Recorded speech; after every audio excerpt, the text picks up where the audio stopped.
Welcome to the Eiffel Tower. Man, this is so funny seeing you guys here. All right, well, on our read aloud today, we are going to be reading chapter 22 from Joe's perspective. Save me a seat. Here we go. It was an accident, Dylan tells Mrs. Beam when he comes back from dropping Ravi off at the nurse's office.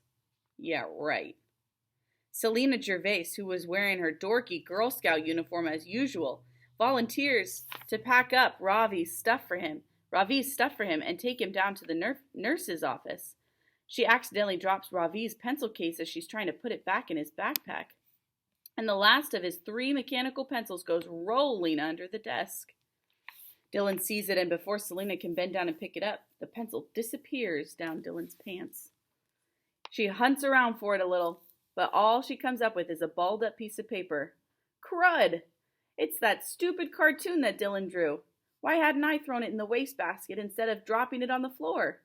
Before I can do anything about it, Selena tosses the crumpled up cartoon into Ravi's backpack and zips it closed. 2 seconds later, she's out the door and on her way down to the nurse's office. At 11:30, the lunch bell rings. Wednesday is chili day. Einstein's chili isn't nearly as good as my mom's, but the cornbread is decent, especially if you put a lot of butter on it.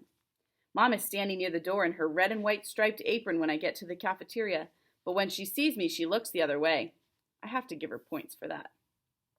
Ravi is nowhere in sight. He might still be in the nurse's office, or maybe he went home. I get my lunch and head for the empty table near the trash cans, but Dylan steps in front of me. It's a good thing Coach decided to call the game, he says. If we'd lost, you would have paid for it big time.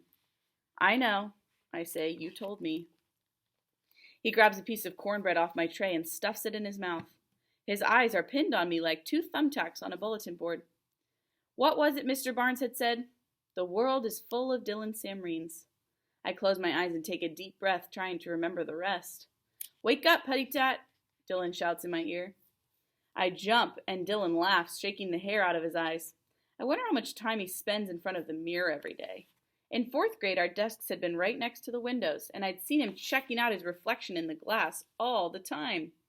Once, Mr. Barnes and I caught him doing it at the same time, and we both had to try hard not to laugh. Thinking about that jump starts my memory, and the rest of Mr. Barnes's advice comes flying back into my head. You have to find a way to keep him from getting to you, I whisper. What was that, Pud? Asked Dylan, grabbing another piece of cornbread off my tray. I look at Dylan and try to imagine that, instead of a crocodile, he's a harmless little rat, like a mouse or a chipmunk. I never noticed it before, but his ears are actually kind of small and round and set high on the sides of his head. And with his cheeks stuffed full of cornbread, he does look like a chipmunk. All of a sudden, instead of feeling nervous, I start to laugh. Dylan's eyes aren't sparkling anymore. They're cold and dark, like 2 lumps of coal. You want to tell me what's so funny? He says. As he hitches up his saggy pants, I notice his boxers for the first time.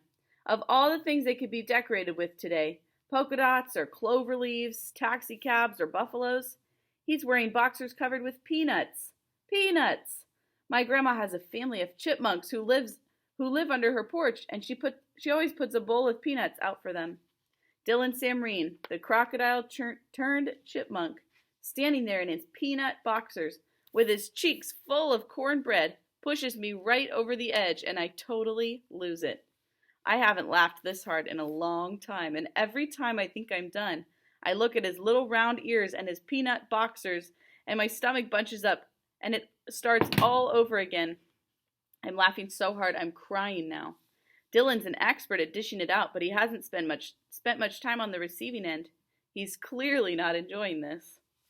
Kids are crowding around, laughing and shouting, and I don't even care that I don't have my earplugs in.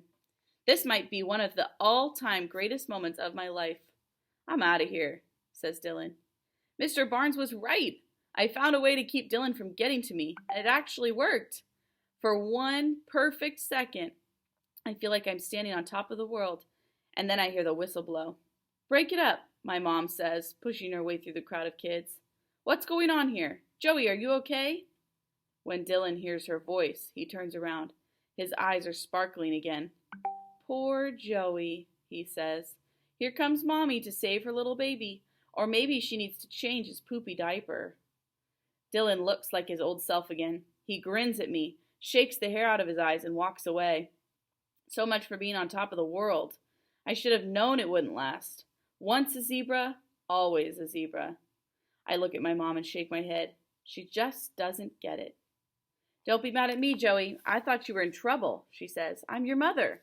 What am I supposed to do? Just stand there and watch? No, I say. You're not supposed to be here at all. I've lost my appetite. I can't even remember the last time that happened. My mom has to go break up a food fight on the other side of the cafeteria, so I put in my earplugs, carry my tray over to the table by the trash cans, and sit down by myself. A minute later, Ravi shows up, carrying his jacket and his backpack. I guess he didn't go home after all. I don't expect him to want to sit with me, but I can't believe my eyes when he walks over to Dylan's table and sits down right beside him. Maybe that ball hit him harder than I thought, because I'm pretty sure he's lost his mind. My goodness, there is a lot happening for Joe and Ravi. We'll have to stay tuned for chapter 23. I'll see you tomorrow.